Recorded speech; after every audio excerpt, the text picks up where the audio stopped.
Hello, everyone, and welcome to another session of a conversation with Age in Spain. Today we have with us Brad Abreu, our regional coordinator for Catalonia and the Balearic Islands. And we will talk, of course, about residency, but also about a more specific part of the process, or rather a tool that can help you very much to make everything so much easier, which is the digital certificate. Before jumping into it, first of all, we will do a bit of an overview of what's the situation right now. So, as you probably know, the situation with the appointments with Extranjería, the immigration office, have been since the very beginning quite problematic between COVID restrictions, the limitations in terms of how many people can be at one place at the same time. Getting an appointment has been an impossible task. Most of the times, the appointment was for 2-3 months vista. In some places, some people cannot even yet get an appointment. So with this situation, more and more people has been asking us about the digital certificate, right? How to get a digital certificate, how to send the documents electronically. We also thought that it was adequate to do this session because now more and more people is opting into hiring solicitors, gestores, to do the process by themselves. But actually, the only thing that you are hiring is their capacity to send electronically the documents. Because apart from that, the process is really simple, and usually you would be charged around 200 to 500 euros just for a process that you could do by yourself. Um, it is also important to mention that as the requirements have become more strict for people applying in 2021, many of you that are still doing the residency process, that have just submitted your documents, you will be receiving these letters called requerimientos. What is a requerimiento? A requerimiento is basically a letter asking you to provide an additional document or documents in a time frame of about 10 days, with a possible extension of 5 extra days. You can send these documents either by post through a general registry office, or what's better, electronically with the digital certificate. So as you can see, only with the residency process there are already so many uses to this software. But this gets even better, because if you need to declare your global income tax, you need to do any process, book an appointment with the social security, you can do all that with your with your digital certificate as well. So without further ado, Brad, we'll start talking about how to download it, what are the steps you need to follow to get one, what are the requirements. So, Brad, it's in your court now. Cool. Thank you so much, Mark, and thanks for having me on your conversations with Aid in Spain today. So Mark has already said that the digital certificate is something that is very useful to have, not only in terms of applying for residency and kind of the processes that are associated with residency, but also for kind of just general life in Spain. It does cut some of that bureaucratic red tape that there's a lot of in Spain, and it kind of it makes it easier for you to do certain processes without having to necessarily go to an office or to book an appointment, or or wait for things like this as well. So what I'm going to do today is I'm going to share my screen, and I'm going to kind of like run you through the process of how you can download a digital certificate, and we'll discuss some of the uses that some of the things that they're useful for. So to start off with, I just first want to say that unfortunately, only those people that already have an NIE number are able to get a digital certificate. So unfortunately, if you're fairly new to Spain and you don't have an NIE number yet, unfortunately, you won't be able to get a digital certificate, and you may need to ask a friend or gestor or solicitor to help you before your residency is approved and before you do have an NIE number. Okay, so yeah, so that's just a little precursor to this presentation. Okay, so the first thing that we want to do when we're going to get a digital certificate is we want to look up the FNMT department, and we want to go for the Certificado Digital, which is a digital certificate in Spanish. Okay. If we look this up in a search browser, we'll see the first option here is Certificados FNMT. One of the good things about this website is that the first few pages that have all of the information on it is actually available in English. So if you have a look at the top of this website here, you can see all the different kind of languages that it's available in. And if you press English, then it will change it into English for you. So we'll do that now. So the first page is just talking about like the different types of certificates that you can get. So yeah, so there's ones for representative, for people that work in the public sector, etc. But the one that we want is the persona física. So we'll click on that one, and it'll give us a little bit more information about what this digital certificate involves. Okay, great. So it's changed into English now, which is great. So who can obtain a digital certificate? So anyone of legal age that's in possession of a NIE number, basically. How do you obtain the digital certificate? By downloading software on your computer, and then using your and showing your ID at one of the offices to confirm your identity. Okay. And what can you use the digital certificate for? So there's a number of different things that are listed here. So filing your tax return, lodging appeals or complaints with the ombudsman for your area, or making a complaint for different departments. Completion of census forms, electronic registrations, things to do with traffic fines, things to do with grants and benefits. And then some of the things that Mark already mentioned, but you can, the first step of the residency process, if you don't have one of the green residence certificates already, you can complete that step online using a digital certificate. If you need a new copy of your padrón, then you can use your digital certificate to get that, and it will be dated on the day that you download it using your digital certificate. So that cuts out having to go to your local ayuntamiento to be able to get a new copy of that. As we kind of see the restrictions for COVID easing, we're already seeing that some of the processes that you could previously do online without a digital certificate are actually moving back to being in person, or only available for those people that have a digital certificate already. So for instance, for those people that are recipients of an S1 form from the UK, unfortunately now you can only register it in person, or if you have a digital certificate, whereas previously you could do that online without a digital certificate. So it's a good thing to have for processes related to residency, but it's also a good thing to have just for general life in Spain as well. Okay, and we'll just take a look at where you can use the digital certificate.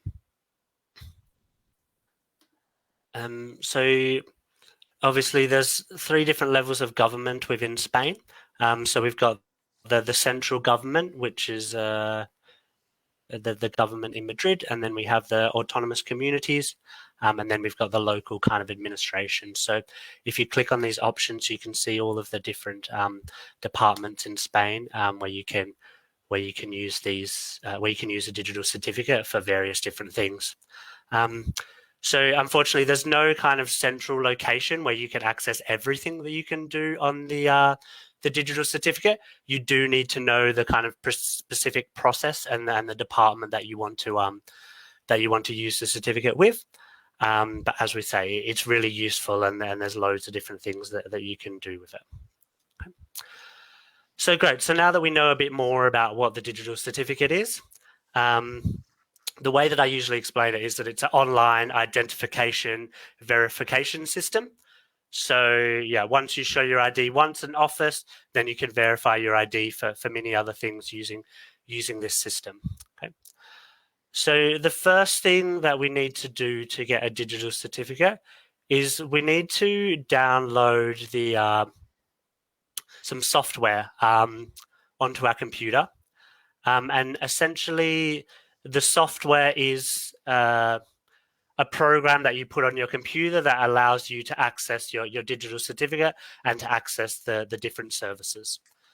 So there's a bit of information about kind of the process. And then we're going to click here on Configuración Previa, where we can actually download the software itself. Okay. So once we do this part, we can see that it's a 4-step process. So we're going to go through all 4 steps of these today.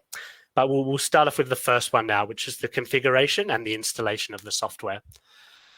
So you need to be using one of these 5 different browsers to be able to access the digital certificate. So it needs to be Mozilla Firefox, Google Chrome, Microsoft Edge, Opera, or Safari. Okay. So if you don't have one of those browsers, then you need to download them first before you try to download the software. Okay.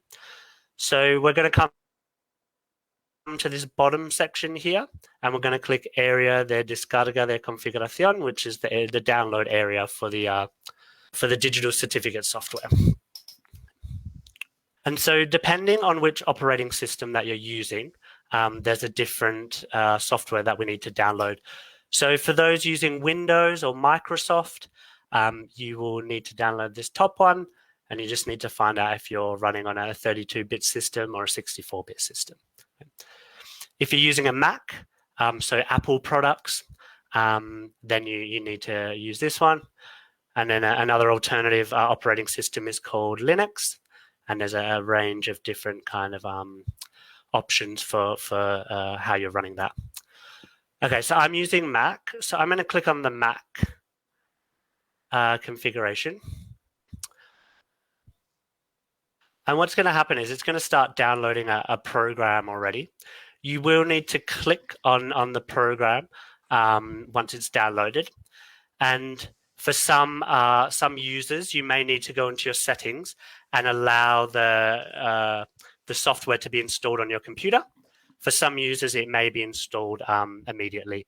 But if you're having issues with installing the software, then take a look at your security and privacy settings on your computer and make sure that you're able to download that particular software that's on there. Okay. So once the software is downloaded, then we're going to move on to step number 2 of the process. So step number 2 is the application for the digital certificate, or solicitud, as it's called in Spanish. So we're going to come to this second option here, solicitar certificado.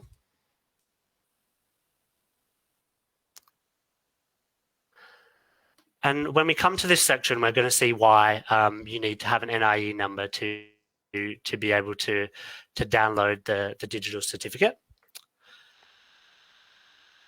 So this section asks you to enter some of your personal details to be able to request the certificate. So if we have a look at the personal information it's asking us to put in, the first one is the numeral del documento de identificación. So this needs to be your NIE number. Okay, so you can't use any other number for this. It needs to be the NIE number, and you need to enter it in here. Okay. The second bit of information it asks us to input is our surname. Some of you are aware that in Spain they tend to take both parents' surname, enter your surname as it is here. Okay. Then it's going to ask us to enter our email address, and then it's going to ask us to confirm our email address here below as well. We'll scroll down, and once we've entered that information, we need to click on this blue writing here, and we need to agree to the terms and conditions here. So before you agree to it, if you don't speak Spanish, then you can always copy and paste this into Google Translate, just so you make sure you're aware of everything that you're actually agreeing to and you're signing up to. And then once you've read it, then you just need to tick this box, which is accept the conditions. Okay. And then once you've ticked that and you've double checked all your information is correct, we're going to enviar la petición. Okay. So I didn't enter any of my details, but what I'm going to do is I'm going to show you what comes up once you do press the button. So once you have sent the petition, you're going to see this bottom window come up, and it's going to ask you to for permission to be able to open the software that we just downloaded. Okay. So what I would do is I would click this box here, which says that to always allow applications associated with this certificate to open it using the software. So that means that you don't have to click OK every time you want to use your digital certificate. So I would tick that box, and then we would click Abrir, which is open. Once we've done that, we may be asked to enter a password. Some of our users have reported needing to make a password, whereas others haven't. So depending on the operating system and the browser you're using, you may or may not be asked to do this section. But if you are, you need to introduce a password here, and then it asks you to repeat the password as well. So it's really important that whatever password that you choose, that you make sure that you write it down or that you know what it is, because you will need to use it again at a later stage in the process of downloading your digital certificate as well. Okay, so once we've done this section, once we've applied for the digital certificate and we've entered our password if we're asked to, we're going to receive an email from the FNMT, and it's going to look something like this.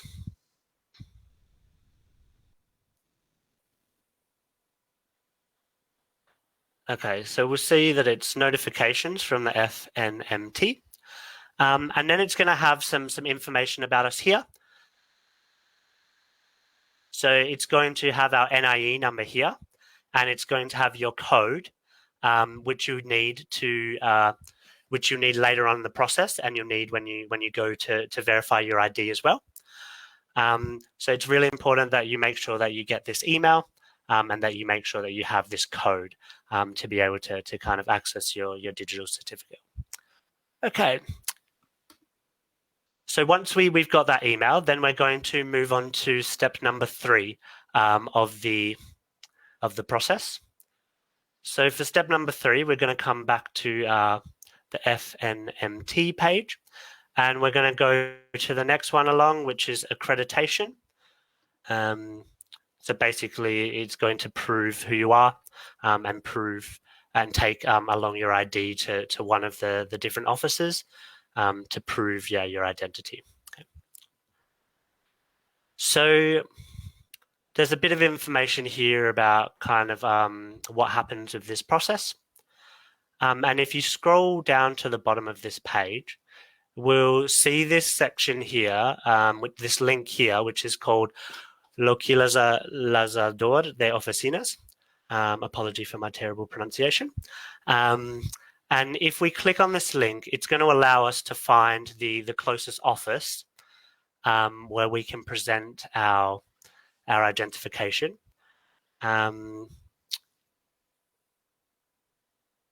So yeah, once it loads, what we're going to do is you could introduce your postcode or your address here in this section. And then it's going to bring up all the offices that are close by to you. So I'm based in Barcelona, so I'm going to use a central postcode, which is for the El Gótico, around the La Rambla area. And we'll take a look at the different offices that are available. So because it's central Barcelona, we're lucky that we have quite a few kind of options available. So if we take a look at the different types of offices, we've got a little key over here on the side. So the yellow ones, a different type of office you can go to. The red ones is the taxation office. Oh no, sorry, the green one is the taxation office, and the red ones are also another option that you can go to as well, such as like the social security offices or the INSS offices. Okay. So once you kind of work out which office is closest to you, then we need to learn how to book an appointment at those offices.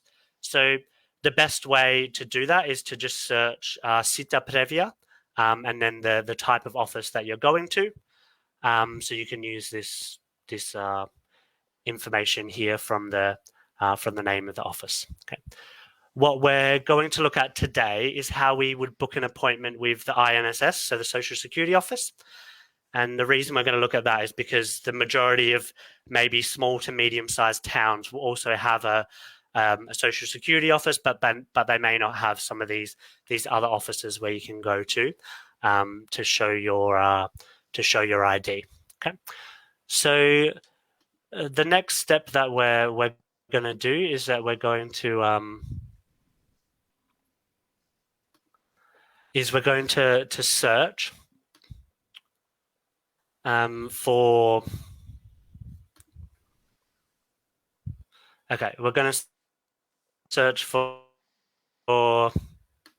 Sede Electronica, which is the online booking system that's used for lots of different departments in Spain. And we're going to search Seguridad Social, which is social security in Spanish. Okay, so we're going to click the first option here, which is Sede Electrónica de la Seguridad Social.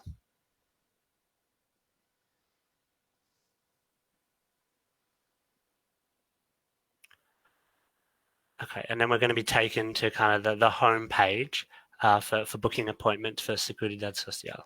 Okay. So you can even change the language of this into English as well here if you don't speak very good Spanish. Okay. And the option that we want to select is we want to come down to these 3 dot points and we're going to click here. So filing other documents, applications or communication, and we'll click on that one.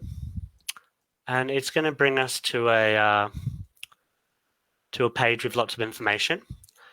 So I do recommend that you would read everything before kind of like agreeing, and it just outlines kind of the process and what it's for, what you can do, what you need, etc. But what we're going to do is we're going to scroll down to the very bottom and we're going to select this option here, no certificate. And this is for all those people that don't have a digital certificate. If you did, then you could click the electronic certificate option. Okay, so we're going to click no certificate. And it's going to bring up a form for us, which we'll complete online.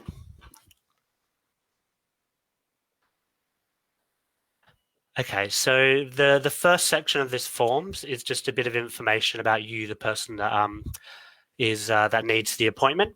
So we need to have our NIE number. We need to insert our first name here under nombre. Apellido number 1 is our surname. And for those people that have 2 surnames, like a lot of Spanish people, you can enter your second apellido here. If you don't have 2 surnames, you still need to put something in this box. So I would recommend putting a dash in the box. Otherwise, you won't be able to submit the form. Okay. You need to enter your telephone number, and it needs to be a Spanish telephone number.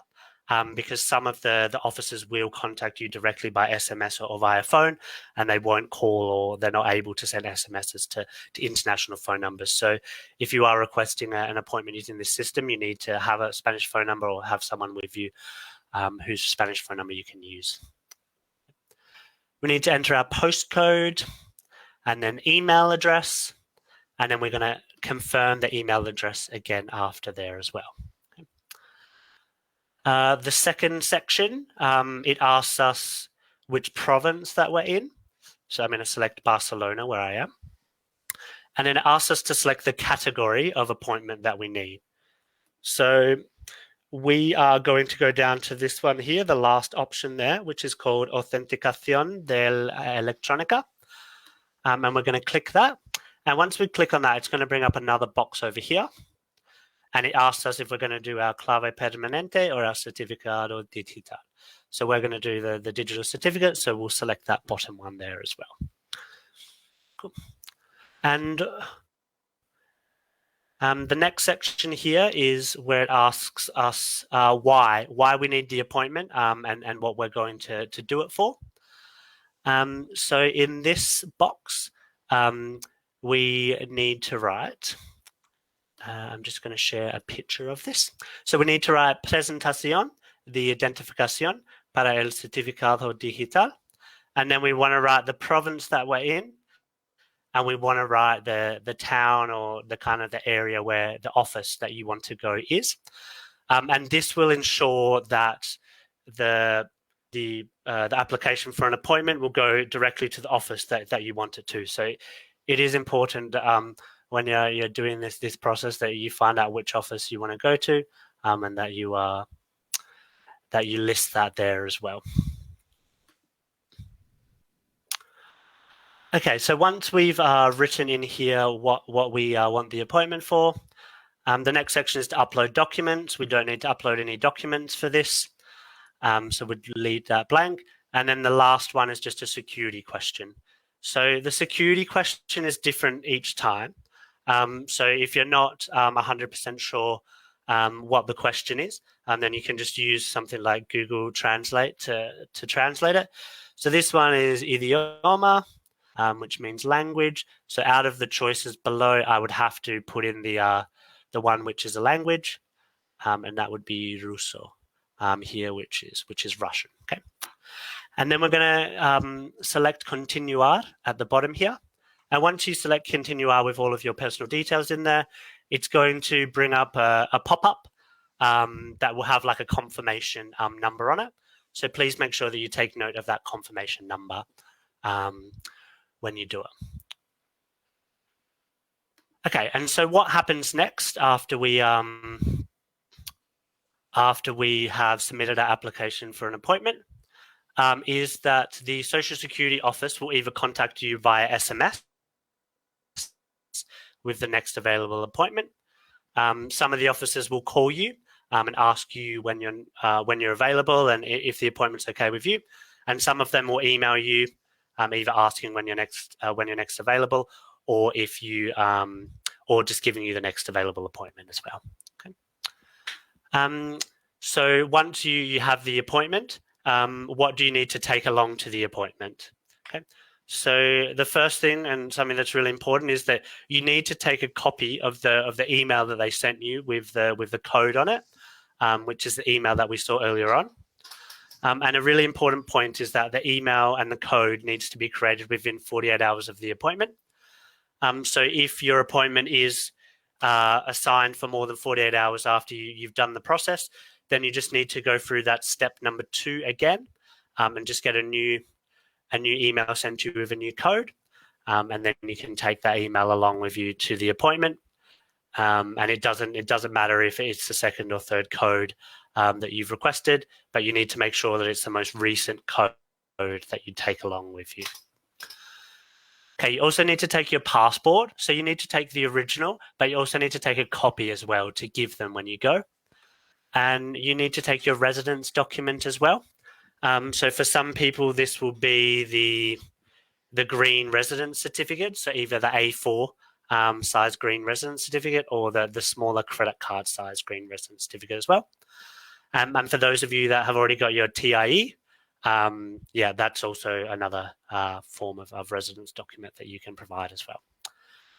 And it's not always asked for, but we would always say that it's a good idea to take a recent version of your padrón with you along to any kind of bureaucratic appointments. So it's always good to take your padrón as well. So when you attend the appointment, when you go up to the desk and it's your time to be seen by the person working at the office, you just need to hand over your documentation.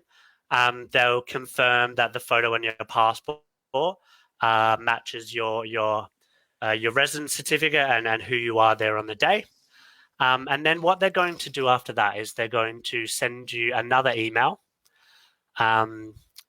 which is this one that we're about to see on the screen. And this one actually gives you the link to go directly to download the certificate. And it also gives you a code which you'll need before you can download the certificate as well. So it's important that you make sure that you receive this email and that you have this code when you after you finish the appointment. Okay, so now that we've got the final code, we're on to the fourth and the final step of acquiring a digital certificate. So let's take a look. And the fourth and the final step is descarga, which is download. So we'll click on that option. And if you click on the blue text within that email that we just saw, it's going to take you directly to this page as well. So you click on the link and you'll be taken to exactly the same page, to this number 4 step. Okay, so we can see that we need to enter a little bit more information about ourselves again.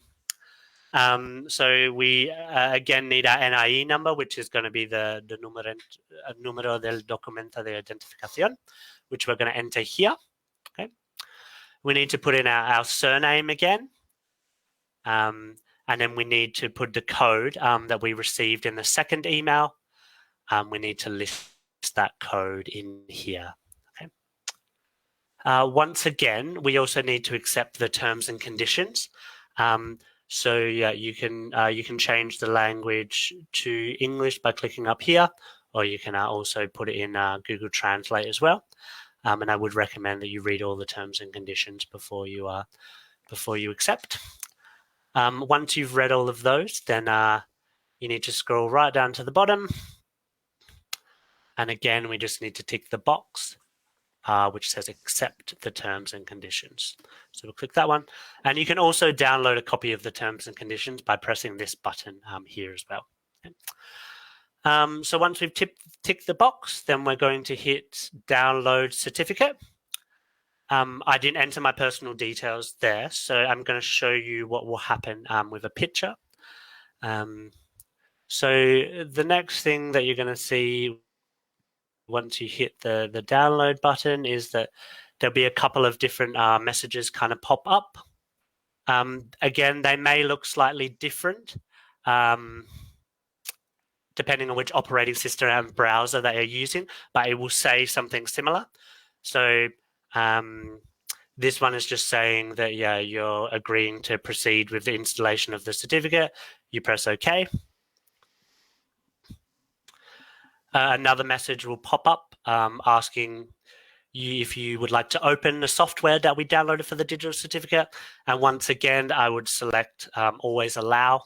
And then that means that you don't have to do it every time that you want to use your digital certificate. And then you click open, or it may be in Spanish, or it may be slightly different, but you want to click the open button rather than the cancel button as well. Okay. And for those of you who were asked to enter a password after the kind of the first or the second stage, then you'll need to enter this password in again before the certificate is downloaded. Like I said, it's not always the case. Not everyone is always asked to have a password. So if you're not, then just click open, and then it'll download the certificate. Okay. Cool. So that's the kind of the steps in the process of downloading the digital certificate. The way that you can check if it has been downloaded on your computer is by trying to go through one of those administrative processes. So we have a guide on our website about submitting your residency documents using a digital certificate, or as Mark mentioned before, about submitting additional documents or missing documents from the requerido letter that some people may receive. So yeah, you can always use one of those guides and click on the links in there and follow the kind of the steps along to make sure that the digital certificate is working. Um, if you are having difficulty with downloading the digital certificate, you can always contact the Age in Spain residency helpline, and we would be happy to assist you. But we also just want to let you know that unfortunately we're not IT experts. Um, so sometimes it's the case that we may not be able to help you with your specific issue if it's related to something to do with the browser you're using or the operating system that you're using. But we can provide general support and information, and we can direct you to the FAQs on the FNMT website, which are also very helpful as well. And which you can also give you some insights and information if you're kind of struggling to download the certificate. And yeah, you can contact the helpline Monday to Friday, 10 a.m. to 5 p.m. Spanish mainland time, and one of our wonderful residency helpline assistants will be able to assist you with that process, or to get the information to be able to do some of those processes we mentioned online using your digital certificate. Thank you very much, Brad. That was a very comprehensive explanation of the whole process, and I hope the viewers that are watching right now and the ones that will watch later on with the video will find a lot of use to it. I just want to thank you for explaining it again, as well as to the viewers that came to the event. Feel free to ask any questions if you have any now, and if not, you know that you can always send us an inquiry form, an email to our residency email, or you can also call us to our phone number. Make sure also to subscribe to our newsletter if you haven't yet, because there we publish all the updates both for the residency helpline and also of any updates regarding the residency process, digital certificate, healthcare access, anything that can be of interest to the people that follow us. We'll publish it there. Well, it seems that we don't have any questions, Brad, so I think that we can close it now. Thank you everyone for coming, and see you on the next events that will come very soon. Have a nice afternoon.